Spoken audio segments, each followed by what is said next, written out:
Hello everyone, welcome to my YouTube channel. हम लोग मौर्य काल के बारे में बात कर रहे हैं। तो आज की वीडियो में मैं अशोक और उसके धर्म के बारे में बात करूंगी। इसके पहले वाले वीडियो में मैंने बताया था कि चंद्रगुप्त मौर्य जो हैं उन्होंने किस तरीके से मौर्य साम्राज्य की स्थापना की थी। उसके बाद फिर मैंने उनके पुत्र बिंदुसार के बारे में बताया था और फिर मैंने बताया था कि बिंदुसार के बाद उनका पुत्र अशोक जो है वो शासक बनता है। तो आज की वीडियो में मैं अशोक के बारे में ही बताऊंगी और इसके अलावा अशोक की जो धम्म नीति थी उसके बारे में भी मैं आज की वीडियो में बताऊंगी। इसके अलावा मौर्य काल में जो कला और स्थापत्य जो था उसके बारे में भी हम आज की वीडियो में बात करेंगे। तो आज की वीडियो को हम लोग शुरू करते हैं। इससे पहले अगर आप लोग मेरे वीडियो पर नए हैं तो प्लीज़ मेरे चैनल को सब्सक्राइब कीजिएगा, जिससे कि एंशिएंट हिस्ट्री से जुड़ी सारी वीडियो आप लोगों को मिलती रहे। इसके अलावा करंट अफेयर्स से जुड़े इम्पोर्टेंट टॉपिक भी आप लोगों को मिलते रहें। तो चलिए हम आज के वीडियो को शुरू करते हैं। सबसे पहले अब हम लोग अशोक के बारे में बात कर लेते हैं। तो अशोक का जो शासनकाल है वो 272 ईस्वी पूर्व से 232 ईस्वी पूर्व तक रहता है। अशोक जो है वो बिंदुसार का पुत्र था और बिंदुसार के बाद उसका पुत्र अशोक शासक बनता है। ऐसा माना जाता है कि अशोक ने सिंहासन पर बैठने के लिए अपने 99 भाइयों का वध किया था, यानी कि उनकी हत्या की थी, लेकिन इसके कोई स्पष्ट प्रमाण नहीं मिलते हैं। तो हम ये क्लैरिटी से नहीं कह सकते हैं कि ये सच है या नहीं है, लेकिन ऐसा माना जाता है कि अशोक जो है उसने सिंहासन पर बैठने के लिए अपने 99 भाइयों की हत्या की थी।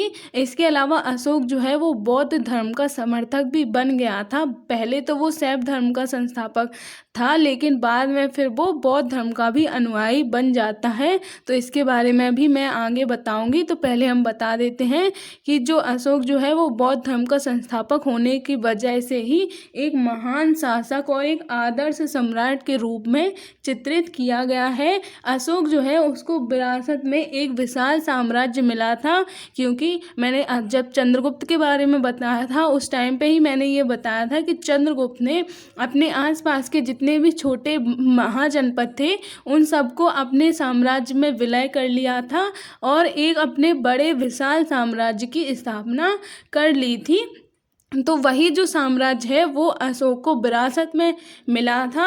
इसके अशोक ने जो है वो अपने शासन के 9वें वर्ष कलिंग को भी जीत लिया था। मैंने बताया था कि चंद्रगुप्त ने बाकी के सारे जितने भी आसपास के महाजनपद या जितने भी राज्य थे उनको तो जीत लिया था, लेकिन बस कलिंग यानी कि जिसे हम उड़ीसा भी कह सकते हैं वो रह गया था, उसको चंद्रगुप्त ने नहीं जीत पाया था। लेकिन अशोक जो है वो जैसे ही शासक बनता है तो अपने शासक बनने के 9वें वर्ष बाद वो कलिंग को भी जीत लेता है और कलिंग के साथ अशोक का जो युद्ध हुआ था वो इतिहास में एक बहुत ही भीषण युद्ध माना जाता है, क्योंकि ऐसा माना जाता है कि ये जो युद्ध है वो लगभग 2 वर्षों तक चला था और इसमें अशोक ने बहुत से निर्दोष लोगों की भी हत्या कर दी थी। इसलिए उसके बाद इसका हृदय परिवर्तन हो गया और इतने सारे लोगों के खून को देखकर उसको बहुत दुख हुआ और फिर उसने बौद्ध धर्म को ज्वाइन कर लिया, यानी कि फिर वो बौद्ध धर्म का अनुयायी बन गया। तो स्टार्टिंग में तो अशोक जो है वो शैव धर्म का अनुयायी था, यानी कि शिव की पूजा करता था, लेकिन बाद में फिर उसने बौद्ध धर्म को अपना लिया। इसकी जानकारी जो है वो हमें अशोक के शिलालेखों से मिलती है। अशोक को निम्नलिखित कारणों से इतिहास में महानतम शासक की श्रेणी में रखा जाता है। तो हम देख लेते हैं कि वो कौन कौन से कारण हैं। तो सबसे पहला तो ये है कि अशोक जो है वो अपने प्रजा से बहुत प्रेम करता था। इसके अलावा प्रजा के कार्यों को वो ऋण समझ के करता था। इसके अलावा वो प्रजा को अपनी संतान के रूप में देखता था। प्रजा से संबंधित कार्यों को करने के लिए वो कभी भी तैयार रहता था। प्रजा की स्थिति को समझने के लिए वो धम्म यात्राओं का भी आयोजन करता था। इसके अलावा वो लोक कल्याणकारी कार्यों के कारण विशेष रूप से चर्चा में रहा है। जैसे कौन कौन से उसने कार्य किए थे, जैसे कि उसने जगह जगह पे विश्राम गृहों की स्थापना करवाई थी। इसके अलावा उसने अपने राज्य में जगह जगह पे पेयजल यानी पानी की भी व्यवस्था करवाई थी। इसके अलावा वो वृक्षारोपण को भी बहुत महत्व देता था। इसके अलावा बौद्ध धर्म के अनुयायी होने के बावजूद भी समाज में जितने भी संप्रदाय थे उनके प्रति वो सहिष्णुता का भाव रखता था और उन्हीं के अनुसार अपनी नीतियाँ बनाता था और कल्याणकारी कार्यों में किसी भी तरीके के भेदभाव को वो नहीं देखने को मिलता है। इसके अलावा एक विशाल एवं विविधता युक्त साम्राज्य होने के बावजूद और उसके पास एक विशाल सेना होने के बावजूद भी जितनी भी लड़ाई या समस्याएं होती थी उनमें वो सैन्य शक्ति की तुलना में नैतिक आचरण पर ज़्यादा बल देता था। मतलब वो ये पूरी कोशिश करता था कि युद्ध को टाला जा सके कैसे भी, इसके बदले वो नैतिक आचरण पर ज़्यादा बल देता था, यानी कि नैतिक तरीके से समस्याओं को सुलझाने पर ज़्यादा बल देता था। इसके अलावा हम कुछ और बातें देख लेते हैं कि अशोक जो है वो अपने पड़ोसियों के साथ हमेशा मित्रवत संबंधों पर बल देता था। मतलब उसका ऐसा मानना था कि जो पड़ोसी हैं उनसे हमें मित्रवत संबंध बना के रखने चाहिए और उसने अपने जो उत्तराधिकारी हैं उनको भी युद्ध के रास्ते पर ना चलने की सलाह दी है। इसके अलावा एक तरफ तो अशोक सांस्कृतिक विविधता का सम्मान भी करता था तो दूसरी तरफ वो संपूर्ण भारतवर्ष को एक भाषाई सूत्र में बांधने की भी कोशिश करता था। मतलब पूरे भारतवर्ष को वो एक भाषा यानी कि एक ही भाषा बोले सब लोग, ऐसा वो कोशिश हमेशा करता था।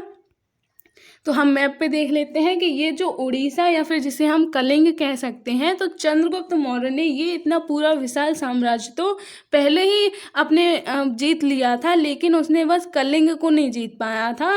तो अशोक जब आता है तो वो कलिंग को भी जीत लेता है और ये पूरा विशाल साम्राज्य यानी कि भारत जो पूरा है उस पर सिर्फ मौर्य साम्राज्य का ही शासनकाल रहता है। तो ये आप देख सकते हैं, यहाँ पाकिस्तान, अफगानिस्तान, ईरान तक ये पूरा यहाँ तक मौर्य साम्राज्य ही था। तो इतना बड़ा मौर्य साम्राज्य था, बस ये साउथ का कुछ पार्ट रह जाता है। तो ये हमने देख लिया। अब हम लोग अशोक और बौद्ध धर्म के बारे में बात कर लेते हैं कि जब वो बौद्ध धर्म से जुड़ गया था तो उसने क्या क्या खास बातें की, तो उनके बारे में हम लोग जान लेते हैं। तो अशोक जो है वो बौद्ध परंपरा का भी उपासक था और एक महान सम्राट भी था। इसके अलावा बुद्ध के जो स्मृति अवशेष हैं उनका पुनः वितरण और उनके स्तूपों की स्थापना का श्रेय भी अशोक को ही जाता है।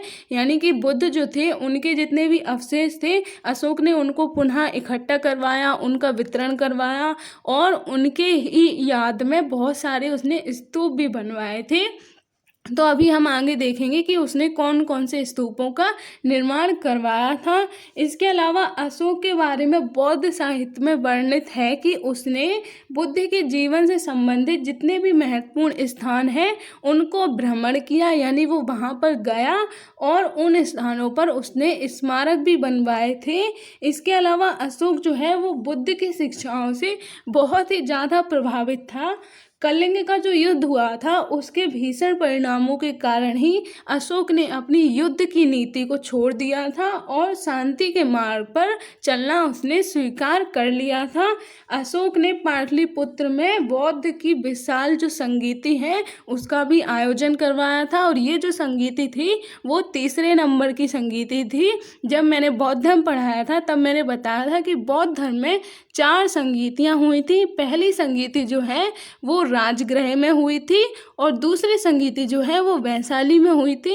तो ये जो पाटलिपुत्र में हुई थी ये 3 नंबर की संगीति थी।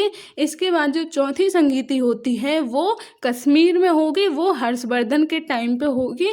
तो वो हम उस टाइम पे दोबारा इसके बारे में बात करेंगे। इसके बाद अब हम लोग देख लेते हैं अशोक के धर्म के बारे में। यानी कि अशोक ने पहले तो बौद्ध धर्म का अनुयायी वो बन गया था, उसके बाद फिर उसने कुछ अपनी भी नीतियाँ उसमें जोड़ ली थी जिससे उसका एक अलग धर्म बन गया था जिसे अशोक का धम्म कहते हैं। तो धम्म जो है वो संस्कृत शब्द धर्म का ही एक प्राकृतिक रूप माना जाता है। अशोक अपनी धम्म नीति को लेकर इतिहास में बहुत चर्चा में रहा है। तो धम्म जो है वो कोई एक धर्म ना होकर एक प्रकार की आचार संहिता थी जिसमें व्यक्ति, परिवार, समाज को किस रास्ते पर चलना चाहिए उसका उल्लेख किया गया है। इसके अंतर्गत अशोक ने अहिंसा, सहिष्णुता, दया, साधु संतों एवं परिवार के सम्मान जैसे तत्वों पर बल दिया है। इसके साथ ही उसने ये भी कहा है कि मनुष्य को क्रोध, घमंड, ईर्ष्या से बचना चाहिए और समय समय पर व्यक्ति को अपना आत्मनिरीक्षण भी करते रहना चाहिए, यानी कि अपने आप को भी, अपने जो भी कार्य हैं उनका भी निरीक्षण करते रहना चाहिए। तो ये सब अशोक ने अपने धम्म में प्रमुख शिक्षाएं दी हैं। अब हम लोग मौर्य काल की कला के या फिर स्थापत्य के बारे में बात कर लेते हैं। तो इसे मौर्यकालीन या फिर अशोककालीन स्थापत्य भी कहते हैं। तो इसमें दो तरीके की कलाएं हमें देखने को मिलती हैं। एक तो है जो स्थापत्य कला है, जिनमें स्तंभ, स्तूप और विहार आते हैं। इनका निर्माण अशोक ने करवाया था, तो इनके बारे में भी हम अभी डिस्कस करेंगे। इसके अलावा इस काल में हमें मूर्ति कला भी देखने को मिलती है, जिनमें दो तरीके की मूर्तियाँ थीं। एक तो वो मूर्तियाँ जो राजकीय परिवार से संबंधित होती थीं और दूसरी वो मूर्तियाँ जो अन्य लोगों से संबंधित होती थीं। तो इनके बारे में हम एक एक करके बात कर लेते हैं। सबसे पहले हम लोग स्तंभ के बारे में बात कर लेते हैं। तो जो मौर्यकालीन स्थापत्य है वो मौर्य साम्राज्य की एक महत्वपूर्ण विशेषता मानी जाती है। इनका जो वर्गीकरण है वो निम्नलिखित तरीके से किया गया है, जैसे कि इसमें लेख युक्त स्तंभ भी आते हैं। इसके अलावा कुछ स्तंभ जो होते थे वो लेख रहित स्तंभ भी होते थे। इसके अलावा कुछ स्तंभ जो हैं वो स्वतंत्र स्तंभ भी होते थे। इसके अलावा कुछ स्तंभ जो स्मारक स्तंभ भी होते थे। तो ये जो हैं स्तंभ के प्रमुख प्रकार हमें इस काल में देखने को मिलते हैं। ये जो स्तंभ हैं वो हमें सांची, सारनाथ, प्रयाग, रामपुरवा, दिल्ली, इसके अलावा लौरिया और अलराज इत्यादि जो विभिन्न स्थल हैं, इनसे हमें अशोक के टाइम के स्तंभों के साक्ष्य देखने को मिल जाते हैं। इनमें जो सांची का स्तूप है वो सबसे महत्वपूर्ण स्तूप माना जाता है। इसके अलावा अब हम लोग इन स्तंभों की सामान्य विशेषताओं के बारे में अगर बात करें तो ये जो स्तंभ होते थे वो एकाश्म में पत्थर से निर्मित होते थे। इसके अलावा इनकी जो चौकी होती थी उन पर उल्टे कमल की आकृति भी हमें दिखाई देती है। इसके अलावा इनका जो शीर्ष होता था उस पर हमें पशुओं की मूर्तियां बनी हुई दिखाई देती हैं। इसके अलावा उस टाइम पे एक हमें जो मौर्य काल की चमकीली पॉलिश देखने को मिलती है, तो उस चमकीली पॉलिश से ही ये स्तंभ बनाए जाते थे। इसके अलावा इनका जो आधार होता था उस पर हमें मोर की आकृति भी देखने को मिल जाती है। इसके अलावा जो आधार होता था वो शीर्ष की तुलना में अधिक चौड़ा होता था। तो ये हमने कुछ विशेषताओं के बारे में बात की। अब हम लोग देख लेते हैं कि ये जो स्तंभ है इनका सिर्फ कलात्मक दृष्टिकोण से ही महत्व नहीं है, बल्कि ये अशोक के व्यक्तित्व, उनकी नीतियाँ, इसके अलावा साम्राज्य विस्तार इत्यादि को समझने में भी अत्यंत उपयोगी माने जाते हैं। अब हम लोग स्तूप के बारे में बात कर लेते हैं। तो स्तूप पहले हम बात कर लेते हैं कि क्या होता है। तो स्तूप जो है वो बुद्ध एवं उनके जो भिक्षु होते थे उनके अवशेषों पर निर्मित अर्धगोलाकार ढांचा होता है। मतलब जहाँ पे भी बुद्ध या फिर उनके जो भिक्षु हैं उनके हमें अवशेष देखने को मिलते हैं, वहाँ पर स्तूपों का निर्माण कराया गया है। तो ये स्तूप जो हैं वो अर्धगोलाकार होते थे, यानी कि जो सर्कल है वो ओनली ऊपर सर्कल बनाया जाता था और नीचे ये ऐसे चौकोर हॉल टाइप का देखने को मिलता था। तो इस टाइप के स्तूप उस टाइम पे बनाए जाते थे। ये आप लोग देख सकते हैं, ये सांची का स्तूप हमें देखने को मिल जाता है। इसके अलावा ऐसा माना जाता है कि अशोक ने 84,000 स्तूपों का निर्माण कराया था, लेकिन इसके कोई स्पष्ट साक्ष्य तो देखने को नहीं मिलते हैं। लेकिन फिर भी सांची, सारनाथ, तक्षशिला इत्यादि जो स्थल हैं वहाँ से हमें बड़ी संख्या में स्तूप देखने को मिले हैं। इसके अलावा अशोककालीन स्तूपों के निर्माण में पक्की ईंटों का प्रयोग किया गया था तथा वेदिका एवं तोरण में लकड़ी का प्रयोग किया गया था। तो ये हमने स्तूपों के बारे में बात की। अब हम लोग बिहार के बारे में बात कर लेते हैं। ये जो बिहार है इनमें जो गुफा विहार है उनका श्रेय अशोक को जाता है। इसके अलावा जो अशोक ने वर्तमान जो बिहार है, यानी कि ये हम बिहार स्टेट के बारे में बात कर रहे हैं, तो यहाँ पर अशोक ने जो यहाँ पे बिहार का जो गया है वहाँ पर जो पहाड़ियाँ हैं 3 जो लाइन से बराबर पे जो 3 पहाड़ियाँ बनी हैं उनमें 3 विहारों का निर्माण करवाया था। तो कौन कौन से थे? ये थे सुदामा, कंचौरपर और विश्व झोपड़ी नाम के जो 3 विहार थे उनका निर्माण अशोक ने यहाँ पर करवाया था। इसके अलावा इसी पहाड़ी में अशोक के जो पौत्र जो बाद में आए उनका नाम था दशरथ, इन्होंने भी एक विहार का निर्माण कराया था जो लोमेश ऋषि के नाम पर इन्होंने करवाया था। इसके अलावा ये जो विहार है वो बाद में आजीवक संप्रदाय को दान में दे दिए गए थे।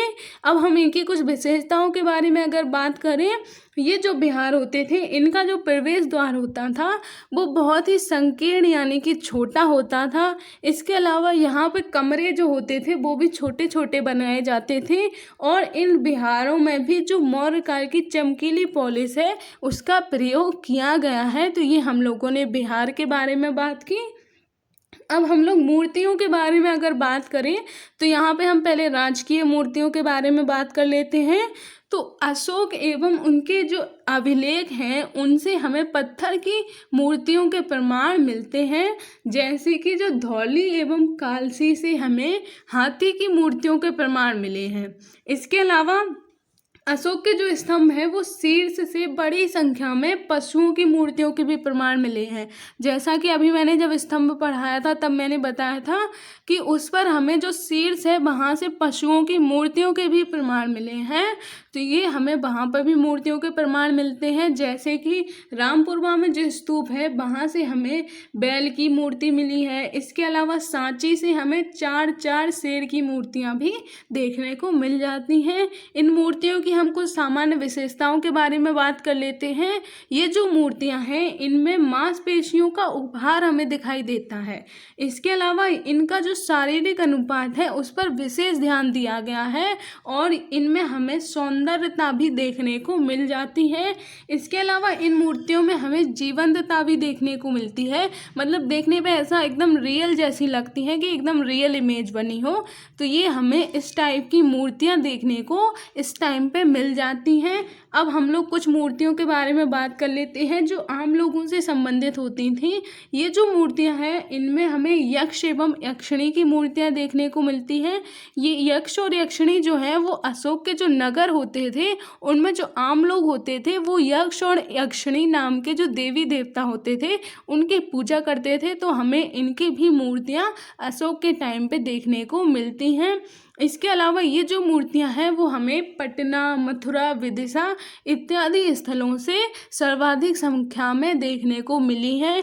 इसके अलावा हड़प्पा में जैसे हमने बात की थी कि वहाँ पे मिट्टी के खिलौने, इसके अलावा जानवर और पशु पक्षियों के खिलौने भी हमें देखने को मिले थे। तो इस टाइम पे भी हमें ये सब चीज़ें देखने को मिलती हैं, यानी कि इस टाइम पे भी हमें मिट्टी से बने हुए खिलौने, इसके अलावा जानवर और पशु पक्षियों से संबंधित कुछ मूर्तियां हमें देखने को मिल जाती हैं जो आम लोगों का प्रतिनिधित्व करती हैं, यानी कि आम लोगों से संबंधित मूर्तियां भी हमें देखने को मिल जाती हैं। तो ये आज हमने अशोक का और उसके धर्म के बारे में बात की। उसके बाद फिर हम लोगों ने मौर्य काल की कला और स्थापत्य के बारे में भी बात की। तो आज की वीडियो को हम बस इतना ही रखते हैं। अगर आपको मेरा वीडियो अच्छा लगा हो तो प्लीज़ इसे लाइक कीजिएगा और मेरे चैनल को सब्सक्राइब कीजिएगा। अब हम मिलते हैं नेक्स्ट वीडियो में, तब तक के लिए जय हिंद।